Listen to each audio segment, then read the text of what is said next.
కేవలం ఒక తీర్మానం, ఒక రెజల్యూషన్ పాస్ చేసి ఇంతటితో ఆగితే కుదరదు.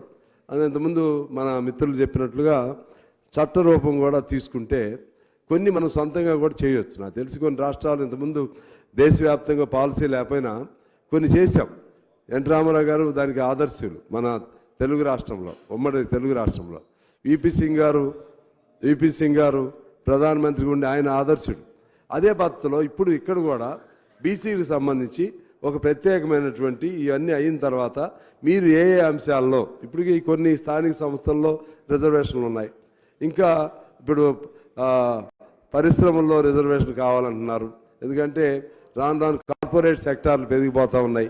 ప్రభుత్వ రంగం లేదు, ఇప్పుడు ప్రభుత్వ రంగం తగ్గిపోతూ ఉంది.